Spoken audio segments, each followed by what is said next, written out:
And then I watched it with you. Did I give you any spoilers while we was watching? No, you didn't. I did it. I don't give spoilers when I'm watching the thing or if I'm around somebody that ain't seen it.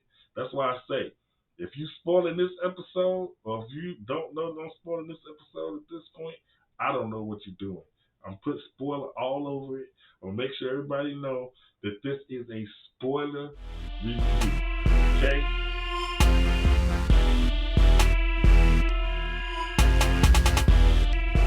Yo, what's up, everybody? It's CB, and we are back here with the first installment of the first brief of reviews of the Wu-Tang and American Saga series. Of course, we are going into season 2, which premiered today at the stroke of midnight. They premiered 3 different episodes. We're just going to review the one in this video, and then I'll post 2 more videos for the other 2 episodes later today. So just to get into it, first thing I want to do is just kind of go over the first season to make sure everybody is caught up. Since I'm doing a full spoiler, the first episode of the second season, I'm gonna just go ahead and do a full spoiler review of the first season in case you need a reminder or you didn't get around to watching it, or you just gonna skip it all together and go straight into season 2. Or maybe you're one of the people that don't even want to watch the show, but you want to act like you watch the show, and so you just come and show up over here and let us explain what's going on so you can sound like you know what you're talking about. It's cool. I won't tell nobody else. By the way, don't let me not acknowledge the fact that I'm sitting next to this beautiful young lady next to me. We are dressed alike, so if that means anything to you, it's because we're married. Show on the ring. Show on the ring. I'm just saying, hold up the fact you got on the ring. I ain't say show off the ring. It's cheap anyway. The first episode, the first season, I keep saying episode because I want to get into the first episode so bad, but I gotta tell y'all about the first season. It was pretty wild. Like I said before, this show is entertaining because they get into the little things. You know what I'm saying? They got Bobby living with his mama in the basement making beats. There's a lot of niggas that can relate to that shit. So the fact that they doing that, it just make it even better in watching it. And then, you know, they got the regular stuff like y'all watch Power. If y'all watch Snowfall, it's the same kind of, you know what I'm saying, thing going on. But it's, you know what I'm saying, about the Wu-Tang Clan. They talk about it in their music. So now you got to get to see it on screen. That's what's exciting about the show. So first season, it was starting off talking about Divine and Power. And Divine and Power, they older than most of the clan, and they was on their hustles thing. And they was the ones running the show. And at the beginning of the season, they kind of split off and went their own ways. It wasn't like, you know, they was beefing anything. They just kind of went their own way. And it was Bobby and D Level, right? That was with Divine, because that's Bobby's brother, and then Raekwon was with Power. You know, they represented 2 different projects or whatever, but it's all Staten Island. And so they went their separate ways, and Divine's still hustling, but he got to go to jail. He meet up with Capadonna. He actually meet Capadonna while he in there, because Capadonna from Stapleton houses, and you know what I'm saying, they was representing Park Hill, so it was like on the beef tip, but they was on some rhyme shit, so it was all good. And then they got into so since, you know, Divine was locked up, then it was on Bobby and D Level to kind of take care of the house, because that's what Divine did. He was the man of the house. He was doing this thing to take care of everything around that. So when he got locked up, they was doing their thing. They got to the point where they was even working out of a bando. Everything was cracking, but the bando burnt up. And so then they had to figure something else out. You know what I'm saying? Don't you hate it when that happens? Man, don't you hate it when the bando burn up? Hey, when that one burned up. I was like, wow. Yeah, so I mean, they dealt with it. They still got their hustle on. Meanwhile, Bobby's still trying to do the music thing. He's still trying to make beats. There was a thing with the SP1200. SP1200 was out, and he's like, "Oh, I need that." And he went in the store, and Bobby did some shit he probably shouldn't have done. He just went ahead and took that SP1200, and he was using it, making beats on it, and everything like that. And he went back. He had the nerve to go back around the store. The dude called him out on it. The audacity. Right, the audacity to go back to the store that you stole some shit from me and walk around like ain't nobody know you did it. That's some wild shit. But the show kind of, the show was executive produced by RZA, so I don't know how much of it is actually true. But the way they depict him, he like the wildest nigga ever. And so anyway, moving on, they talk about the music. It's actually a point in it where Bobby trying to get Method Man, who's called Shotgun at this point, Raekwon. He trying to get his boy D-Level, who's Ghostface, in the studio. And he also trying to get Rebel Lioness or Inspector Deck in the studio. And he got these beats that he making, and he trying to make it, pop for all of them. But he also trying to make it pop for himself. So they end up going to the battle at the Airbnb and Rakim show, right? And that's when RZA get up on stage and he dropped this rhyme. And the rhyme, it's also some scientific type shit, like what RZA be on.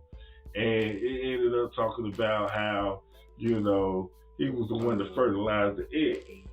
Right. And this is at a Rakim show. And even though Rakim was on some science type shit, it wasn't that deep, And RZA took him someplace they wasn't ready to go yet. And they really booed him. Yeah, they was not feeling your boy Bobby at that point. But it was other people in the crowd besides his fans. And he ended up going to an industry event. That's where he met Steve Rifkin and all those kinds of people. And it was a manager there. And the manager said he liked the rhyme. And so it was at that point that, Bobby started feeling the fact that he might be able to get something to pop. So we had the manager work for him. They ended up giving him a deal to Tommy Boy. Everybody know the story about, Prince Rakeem signed with Tommy Boy, making the fruit cup type music. He was against it, but he did it anyway.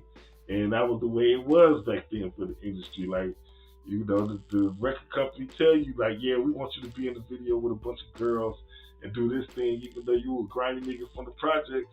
That's what you do. And it didn't work out for him. He ended up getting dropped. You know what I'm saying? Even though he had all his boys at the video shoot and the whole nine, popping champagne and all that, it was over. And, he got his boys together and they got in the studio, and that was cool, but they wasn't really like Wu-Tang yet. It was just him and his boys in the studio, and somebody got a hold of the tape and they passed it around, but they still wasn't popping yet.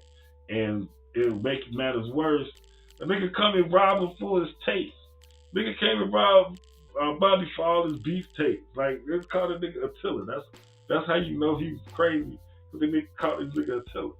He come rob. He was a big dude. he was so big he don't flip the bed over, right?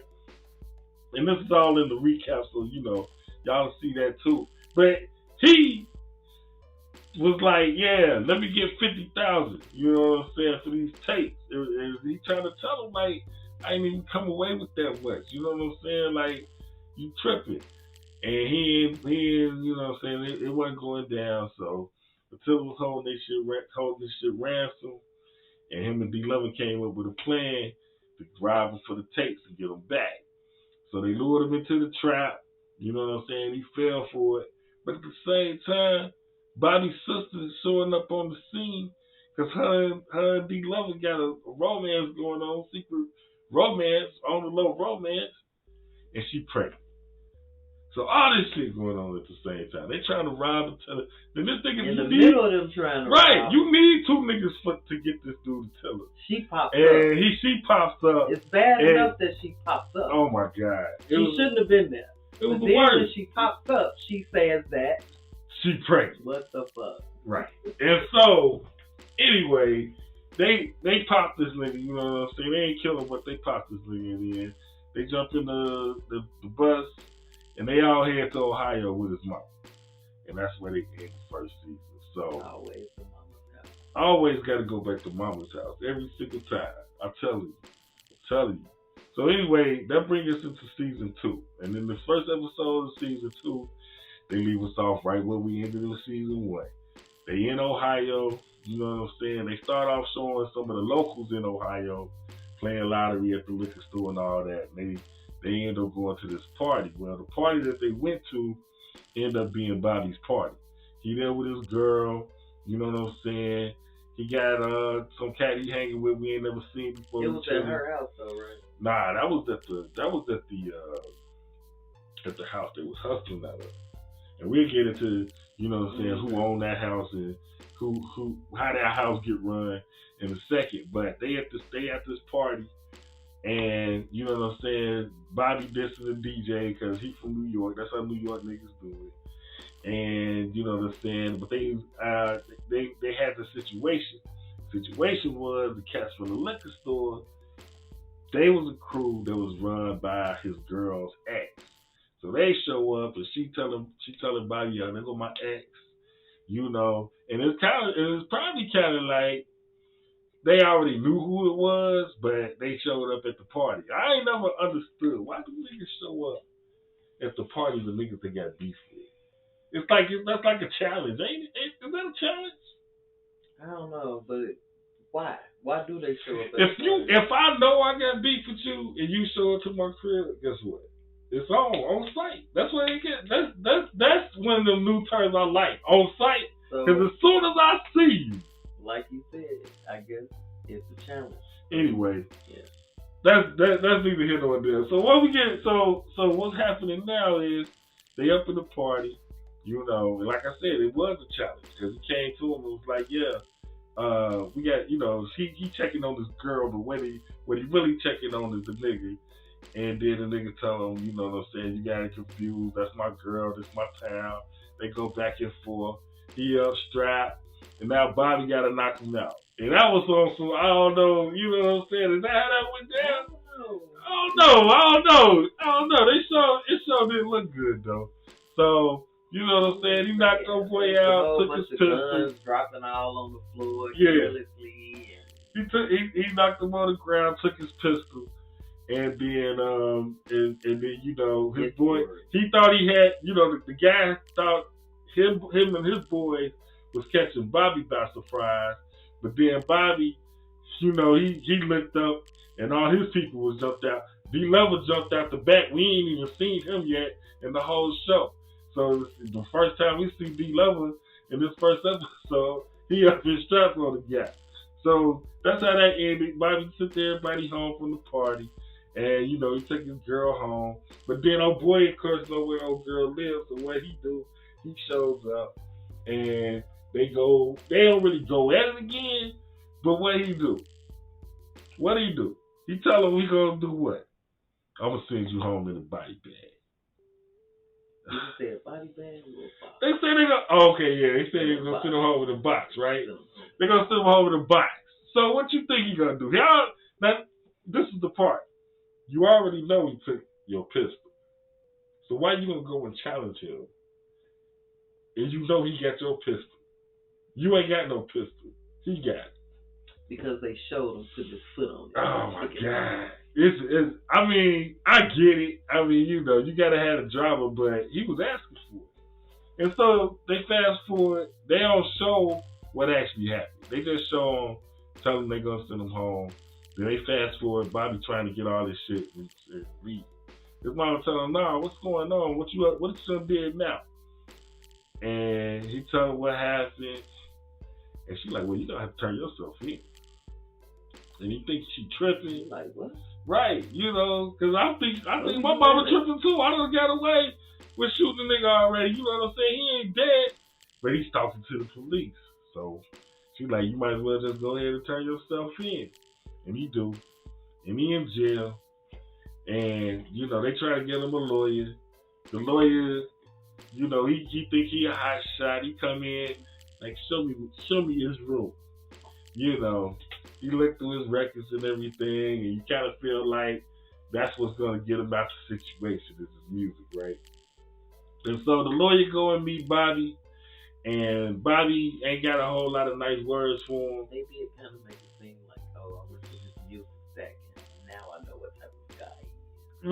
Right. You know, they did. They made it They seem kind of like made it look like that. yeah, he went. You know, he pulled out a couple of records like he knew what he was looking at. You know, he pulled out the one record, but that's what happened when he was talking to him in jail. When the lawyer was talking to Bobby in jail, he asked him, he said, "What you doing with the Kenny Loggins record?" And he, you know, Bobby know his shit. So when he talked about Kenny Loggins, he was like, I mean, I guess because he's a great writer. And the lawyer agreed, picked up his shit and left. But he ain't never tell Bobby one way or the other what was going down. Because initially he did tell his mother, he said, well, my reputation on the line. Right. I really need to, that's why he wants to see his room, because he wants to see if he can find his personality or whatever, or what's deep on the inside of him through, you know, his stuff that's in his room or whatever. And he found his little record collection, and then he found that album. So yeah, so I mean, it was, you know, it was funny that they had him go and look through his records, and then, you know, they asked him about Kenny Loggins, and then, you know, they kind of leave it up in the air because at this point they talking about you know, they cut to D Lover and their boy, you know, they buying guns, you know, trying to get set up. I guess they saying they got to get the money up for Bobby's bail, so that means they about to take their hustle into overdrive, and that's what kind of happened. Like they show ODB coming in New York with the work, and they in the house. So this is what I told you I was gonna tell you about the house. So the scene with the house goes, you know, with they start off they waking up the white dude, and then they tell the white chick like, these people can't be up in here. If they done buying, they gotta go. So it's her house that she's staying in, but they paying her rent. So I guess she smoked for whatever, and you know they get to use the house for whatever. And that's a pretty smart hustle, you know. Get somebody white, buy their house or pay their rent, and do your thing. I'm just kidding. I don't know what people do. I know I don't. It's a joke.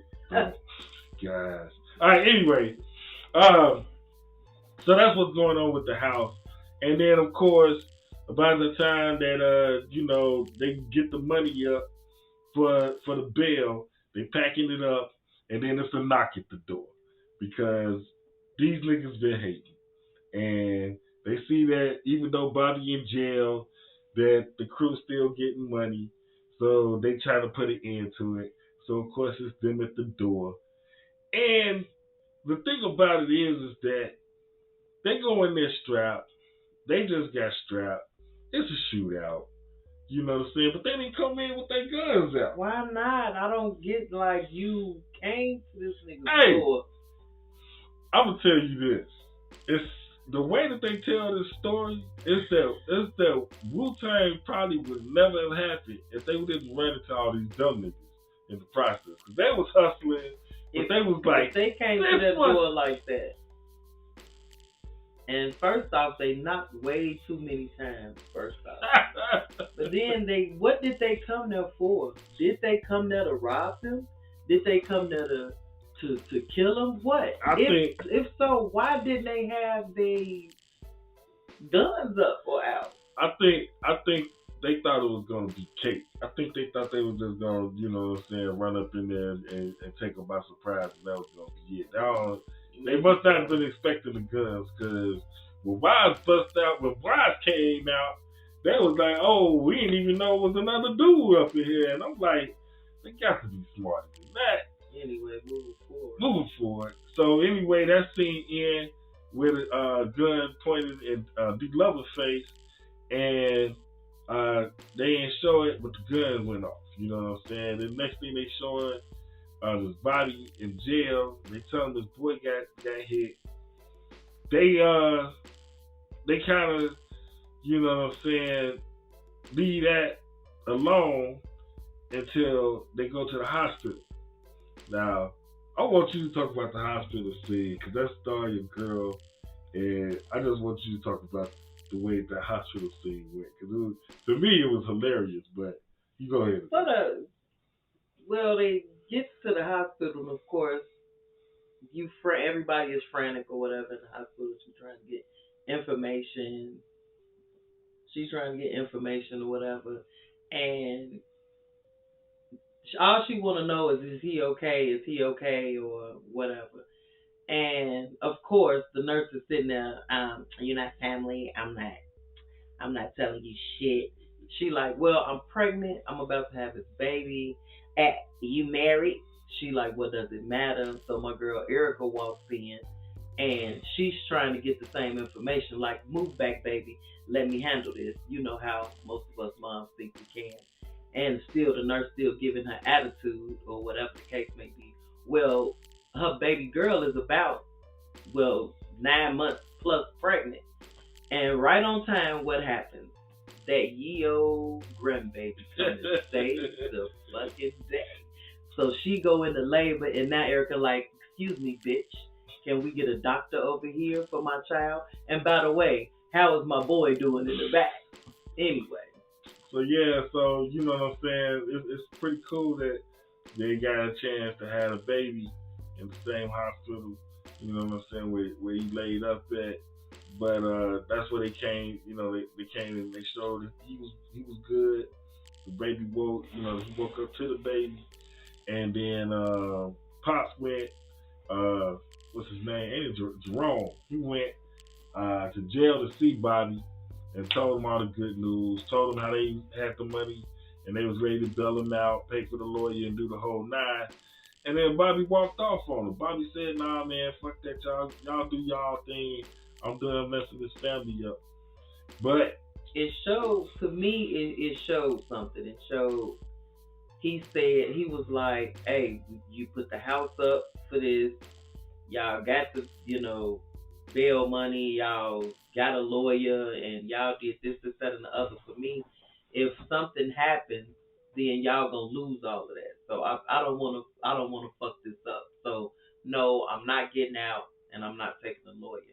And he walked. That was some big shit to do, because had it been me when he came in, you got a lawyer, you got my bail money. I don't care how y'all got it, but did you get it? That's how I would have been. But yeah, he was like, I'm done fucking up the family. So I mean, he was definitely showing, like the level of maturity there, but he was also the thing that it made me think that it was like you still gotta honor the fact that these people did all this for you. You know what I'm saying? And that's how comes wrong. That's how come Pops was kind of confused. Like, yo, everybody sacrificed what they had to sacrifice to make this happen. You just gonna walk away on it, But he let him know. What did he say? He was like, we doing all of this to bring the family back. Yeah, to get the family back. So, there was a little bit of discrepancy there, but Bobby went back to the cell, and they were showing it that it was like a month later, but there was a little caterpillar in the cell, and they showed the caterpillar when it was crawling as a caterpillar. They showed it when it wrapped itself up in its cocoon, and then they showed it when it was a butterfly. They had it under a cup, and then they were talking about it. And then he lifted the cup up and let the butterfly go, and the butterfly fly free. And that made him think about it like, yeah, I need to be out of here and be like that butterfly. I done went through the metamorphosis, so now it's time to fly. And so that's when he called for the guard. They think he getting out. So they posted the bail. The lawyers talked to him. They said, we're going to do this thing. We're going to get it right. They go to the trial. The lawyer telling them, like, okay, look, you're a performer. This gonna be a performance. You got an audience out there. Do it. So they do the trial. The first person they show confessing or testifying, however you call it, is the light skinned cat. I ain't even bother knowing his name. The captions was calling him thugs, And I don't want to call him no thug, but fuck that nigga because well, he's a bitch. He on stage just acting like he acted as hey, it's that old Richard Pryor joke. He said, I went to divorce court. My wife was up there acting like she was 10 years old. I said, who is this bitch? Anyway, he was up there acting like a totally different person. Like he ain't coming there starting all this beef. And they really buying it. They showing the jury buying it. Absolutely none of the things he did. Right. They show it was like one of those things where they show the flashback, and the flashback they show was like totally off for what actually happened. It was one of them joints. Hey, if I didn't tell y'all before, this is the total spoiler review. If you done got to this point and you don't realize that, I don't even know what to tell you. If you're watching this at this point and you like, man, they're going to tell the whole show. Yes, that's the whole fucking point. I told you that at the beginning. I don't understand what they're talking about. I'm sorry. I get a little bit upset sometimes when I start thinking about these things. That's why they call me the rude educator.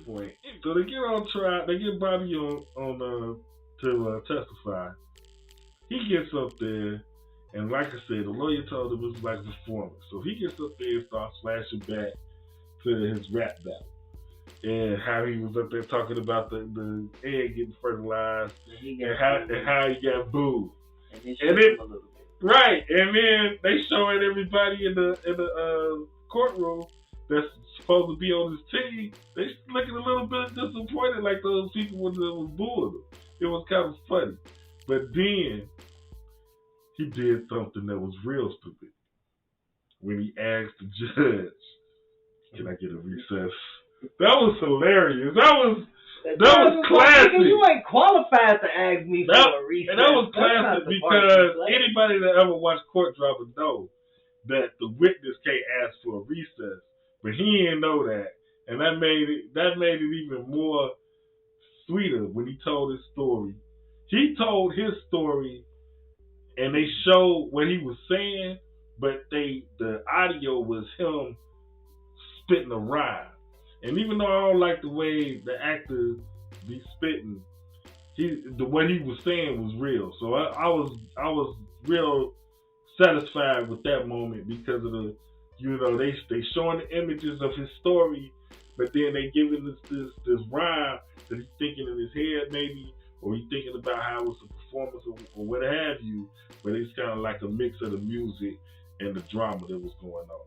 And so, of course, after he tell his side of the story, they build up the drama a little bit and put it on pause, and they come back with a not guilty verdict. He's free. Everybody happy. They celebrate in court.